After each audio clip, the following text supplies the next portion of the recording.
In many ways, The Power of the Daleks is one of the most important stories in all of Doctor Who. More than just any other points about landmarks, story quality, or the like, is the fact that it had to do one essential thing: make people accept that the protagonist and title character was now a completely different person. If they didn't want this new Doctor, that would have been it. It was a show that was struggling in the ratings from time to time, and frequently in danger of being axed. This was the moment that could make or break the series. William Hartnell had done a fantastic job with the show, playing against type as a wise, if curmudgeon, grandfatherly figure. But his failing health and sometimes contentious attitude had made them already start considering it during Season 3, to have Hartnell vanish during The Celestial Toymaker and reappear as someone else. Ultimately, they decided against that, which was really for the best, both for that story and in retrospect given how many actors would go on to play the Doctor. Now, the show had changed companions frequently. Hartnell would have more companions than other Doctors would over the course of his run. Now, this was in part due to the fact that he started with 3, while most of the others would usually have only 1 at a time. But it was also due to the fact that they were having trouble getting the right companions. After Vicky left, they had Katarina, whom they quickly realized wasn't going to be a proper fit for the show, followed by Sarah Kingdom, who didn't want to stay on past the end of the serial that she appeared in, followed by Dodo, who was so unremarkable a character that she left the show off-screen. This is all because they did not renew the contract for the actor who played Vicky, choosing instead to try to replace her, and failing for almost the entire rest of the season. Having learned nothing from that, they pulled the same thing with Steven, despite how well liked the character was and how much the actor enjoyed being on the show. His replacement, Ben, wasn't working out so well either, and was the current male companion of the Doctor, with Dodo's replacement being the much better received Polly, who was now the current female companion for the story, as of Power of the Daleks. So while the precedent was in place to replace companions, replacing the Doctor himself was uncharted territory, one that they had learned the hard way was full of landmines. They decided to offer the role to Patrick Troughton, who had actually declined a role in Season 3's The Gunfighters. Troughton had become well known for his skill as a character actor. That's why he was offered the part in Gunfighters. So he was skilled enough to bring whatever was needed to the show, and had the benefit of some name recognition, but not so much that they couldn't afford to hire him. Now, they could very well have simply replaced Hartnell with Troughton and left it unstated that there had been a change. This kind of thing was done. However, having a large child audience meant that it would likely confuse them as to how this stranger was being taken as the Doctor. So instead, the idea of a transformation that would be shown and acknowledged would be employed. After all, as a science fiction show, Doctor Who certainly had any number of reasonable ways that it could get around that. It wasn't as if this was a detective show or a western, where explaining that would be much more difficult. But in that case, then, who should this new Doctor be? Sidney Newman, creator of the show, was initially reluctant to cast Troughton in the role, but he was eventually talked into it. After 50 years of seeing the second Doctor, it might be hard to believe that, had the staff gotten their way, Troughton would have looked very different from what we wound up getting. Remember that he was a very versatile character actor, and pretty much whatever they were going to throw at him, he was going to be able to pull off. So what they had in mind was someone who looked more like a spacefaring pirate, if you could imagine that. He was all dashing and neat, and Newman took one look at him and decided it was all wrong. For Christ's sake, flop his hair, make him a cosmic hobo, rough him up, make him zany. Then he left, and they weren't exactly certain what to do, so they took that a bit too literally. When Troughton came out again, he was absolutely cartoonish. Battered top hat, oversized shoes that were open at the ends. He looked like he stepped right out of a comic strip of a hobo. Newman took one look at him and was absolutely aghast at how everyone could make such a colossal mistake and tore them a new one, saying that they had turned the show into a complete farce. After he stormed off, Troughton assured everyone that he knew what Newman had in mind. Whether he did or not is open to interpretation. We do know that Troughton was getting very frustrated. He agreed to do this against his own better judgment, fearful that he would be typecast in this new role.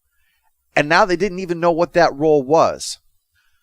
So he took a far more active part in shaping what the character was, while using Newman's cosmic hobo as a starting point. It might seem surprising, but it was more along the lines of McCoy's chess master. It wasn't going to be the same, often bombastic doctor that we had known. He would be a brilliant man and subtle. He would be more inclined to manipulate people and set them off guard by his clownish behavior, hence the addition of the recorder, something to amuse his own children, but also to help show him as an eccentric that people would write off as being unthreatening, while all the while he's quietly watching, noting, and plotting. The buffoonish exterior would amuse the kids, and yet would also serve as a mask that the doctor would wear to hide the subtle genius that lay underneath. It was a risk, and Troughton was worried about the effect that this could have on his career. That's why the normally good-humored man became extremely upset when Crace and Wills, his two co-stars, showed up wearing t-shirts saying, "Bring back Bill Hartnell," as a practical joke. He had so much riding on what he was believing more and more was a terrible decision that it took quite a bit of time to console him and assure him that they were happy to have him on the show. It's been said that many felt that his mere presence was making them be better actors simply by trying to keep up with him. For his first adversary, this new doctor would be facing off against his most famous adversaries, the Daleks. This was an interesting problem in that the Daleks would be the victims of their own popularity. More on that in a little bit. Terry Nation, their creator, had been looking for ways to really cash in on them. As Terrence Dicks says, Nation is pretty much the only one who ever made a profit off Doctor Who. With the two Doctor Who movies which featured them, Nation had hoped that they would have had enough worldwide recognition for him to be able to create a series around them. So focused was he on this idea that Doctor Who was getting less and less of his attention. The Daleks' master plan would require a great deal of rewriting, or just plain writing, be done in order to get it out, and so rather than being written by Nation himself, this story was to be written by David Whittaker, who had been script editor when the show began. And it would receive a bit of refinement by Dennis Spooner, who had filled in on those Dalek Master Plan episodes. Whittaker would also pen the season finale story of Evil of the Daleks. It was a smart script, and the only reason for rewrite was to turn the bland doctor, which was necessary since his character had not been determined yet, into Troughton's doctor. Nation himself is reported to have disliked both stories, but they would go on to be considered amongst the greats, not only of the Daleks, but of the series itself. And it was a wise move. The Daleks were so popular that letting audiences know that this new doctor was going to go against his classic adversary was sure to cause a ratings boost, with the hope that they would stick around then for further adventures of Troughton's doctor. Reception was mixed. Children loved the new doctor with his silly antics, but many grown-ups felt that the character was a step backwards. However, the sophistication of the story began to grip this adult audience and would lead to Power being one of the most beloved Dalek tales ever. An impressive achievement considering what its fate would be. Due to a wide variety of issues, keeping videotapes, which is what Doctor Who was recorded on at the time, was seen as a waste of money. They were huge, not the VHS tapes you might be familiar with, but massive things, difficult to edit and very expensive. As a result, the tapes would frequently be wiped and reused, and this was no exception. This is the reason why so much of British cultural history on television has been lost. But at least in Doctor Who's case, virtually every episode was transferred to 16mm film. These episodes would then be licensed to overseas studios for broadcast. This is where the popularity of the Daleks hurt the story. Terry Nation's agreement with the BBC led to Dalek episodes being pulled from this overseas distribution. This is why even though 26 Dalek episodes were created in seasons 3 and 4, only 4 survive today. A mere 2 copies of Power of the Daleks were ever created, and because the BBC did not have an archiving system in place yet, did not think they would ever need an archiving system, either the studios overseas would have to destroy the episodes or send them back to the BBC to destroy it themselves. Fortunately, a number of episodes of the Doctor Who series survived this process, in some cases thanks to studios failing to follow through on that. The recent recovery of The Enemy of the World and most of the Web of Fear shows that. But given that there were only 2 copies ever made, it's sadly no surprise that not one episode of this 6-part story survived. A few clips taken to be used in other series do still exist, a couple short recordings by a fan pointing an old-fashioned film camera at the TV, but that's it. Oh, it wasn't without reason. It wasn't because of malice, and not entirely by short-sightedness. At the time, it really did make sense. But it doesn't change the fact that this landmark story was deliberately destroyed forever. But there was some small comfort to be found here.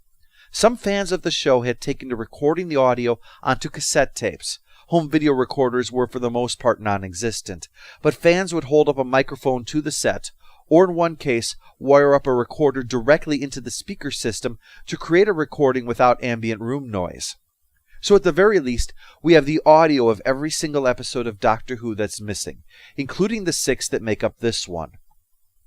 The BBC would make use of these recordings, and Power of the Daleks was among a small number selected in 1993 for release to fans. To explain what was going on, Tom Baker, in character as the 4th Doctor, would provide linking narration written by Eric Sayward. However, the audio track wasn't perfect.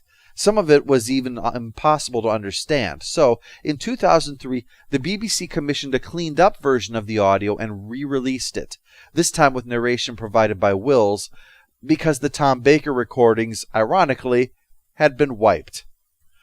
Nobody ever learns anything, I guess.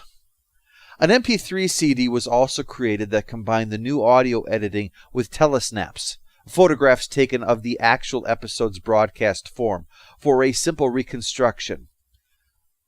This was the only story that would receive such a release, and in fact was the second of only a handful of official BBC reconstructions ever done. The first was of the last episode of The 10th Planet that was on VHS. However, over the past several years, stories that were mostly complete, such as The Invasion, The Ice Warriors, and The 10th Planet, were having the missing episodes replaced with animation. This was only in those cases when the extra expense was deemed justified. For example, The Underwater Menace, which has 2 surviving episodes and 2 missing episodes, is a story that falls basically into 2 camps. So bad it's good, and so bad it's awful. And so in that case, the expense simply wasn't worth it. But given that, it seemed unlikely that even missing 4-part episodes such as The Mythmakers or The Macra Terror would be impossible. Never mind the number of 6-part stories from throughout Troughton's run, including Power of the Daleks.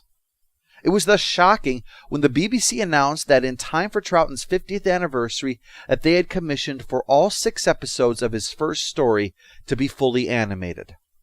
After painstaking work beginning in February 2016, this project was finally completed on October 31st, just days before the announced release on the BBC store, along with television broadcasts both in the UK and abroad, and a special theatrical showing. And of course, a DVD release. Not available worldwide yet, but I did manage to get a copy shipped to me by Amazon, so let's take a look at this restored classic, The Power of the Daleks.